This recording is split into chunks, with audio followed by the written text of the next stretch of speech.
আসসালামু আলাইকুম। পরিবারের সেবা জীবনের প্রথম দায়িত্ব। আজ আমরা সেবা শব্দটি নিয়ে একটু গভীরভাবে ভাবব। একদিন দুই বন্ধু কথা বলছিলেন, একজন দাবারু আর একজন ডাক্তার। দাবারু বন্ধু মজা করে বললেন, তুমি করবে সেবা আর আমি খেলবো দাবা। তিনি বোঝাতে চাইলেন দাবা খেলে তিনি মেধার ব্যায়াম করবেন আর দর্শকদের আনন্দ দিবেন, আর ডাক্তাররা করবেন প্রকৃত সেবা। কিন্তু আসলে সেবা শব্দের অর্থ কি? সেবা মানে শুধু হাসপাতালের চিকিৎসা নয়। সেবা মানে হলো কল্যাণ, হিতসাধন। জীবনের প্রতিটি দিকেই কল্যাণ সাধন করা হলো প্রকৃত সেবা। এখন প্রশ্ন আসতে পারে, সেবা কেন পরিবার থেকে শুরু করতে হবে? উত্তর খুব সহজ, কারণ আমরা প্রথম সেবা নিয়েছি পরিবার থেকেই। জন্মের পর মানুষ সম্পূর্ণ অসহায়। একটি গরুর বাছুরও জন্মের পর দাঁড়িয়ে যায়, কিন্তু মানুষের সন্তানকে কোলে তুলে নিতে হয়, খাওয়াতে হয়, পরিচর্যা করতে হয়। জন্মের পর থেকেই পরিবারের সদস্যরা আমাদের জন্য সাজিয়ে দেন সেবার উপরন্ত সম্ভার। শিশু বয়োজ্যেষ্ঠদের পরামর্শ, মায়ের নিঃস্বার্থ যত্ন, বাবার নিরলস পরিশ্রম, ভাই বোনের ভালোবাসা, এসব নিয়েই তো শুরু হয় জীবনের মহোৎসব। বেড়ে ওঠার প্রতিটি পর্যায়ে পরিবারের সহযোগিতা আমরা গ্রহণ করি। তাই পৃথিবীতে আসার পর প্রথম ঋণ হলো পরিবারের প্রতি ঋণ। সেই কারণে যখন থেকে আমরা বুঝতে শিখি নিজের কাজ নিজেই করতে পারি, সেই সময় থেকেই পরিবারকে সেবা দেওয়ার জন্য মানসিকভাবে প্রস্তুত হওয়া উচিত। এটি হলো সাদাকার প্রথম ধাপ। এখন তৃতীয় প্রশ্ন, পরিবারের সেবা শুরু হবে কাকে দিয়ে? উত্তর পরিষ্কার, প্রথম দাবিদার আমাদের মা বাবা। মায়ের অসহনীয় কষ্ট, বাবার ত্যাগ ছাড়া আমাদের বড় হওয়া সম্ভব ছিল না। ইতিহাস সাক্ষী, এডিসনের মা তার সব প্রশ্নের উত্তর দিয়েছেন ধৈর্যের সঙ্গে। রাইট ব্রাদার্স তাদের মায়ের অনুপ্রেরণা থেকেই আবিষ্কারের স্বপ্ন দেখেছেন। একজন আহ, প্রতিদিন সকালে বাবার রুমে গিয়ে মাথায় হাত বুলিয়ে দিতেন, শুরু করতেন। এটি ছিল তার সেবা করার সবচেয়ে আনন্দময় কাজ।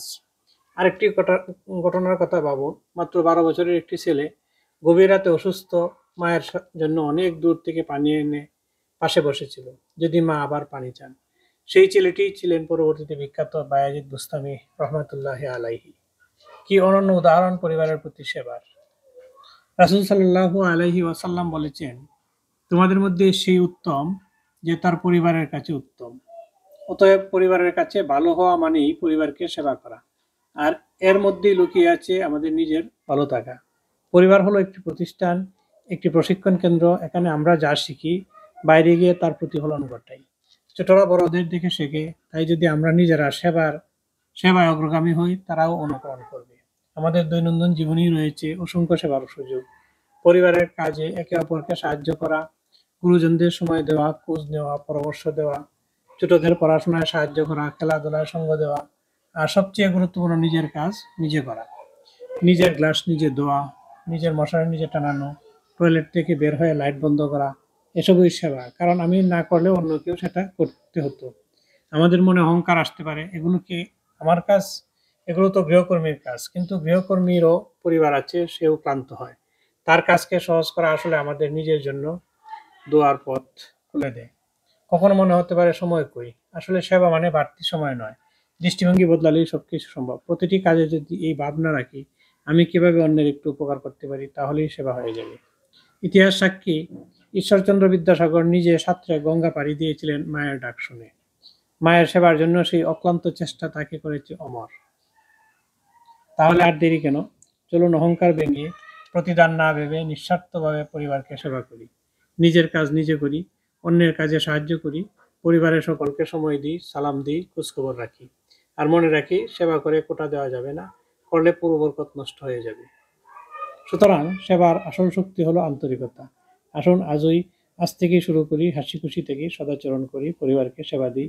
তাহলেই আমাদের ঘর হবে শান্তি ও প্রশান্তির আসল ঠিকানা। আসসালামু আলাইকুম রহমতুল্লাহ।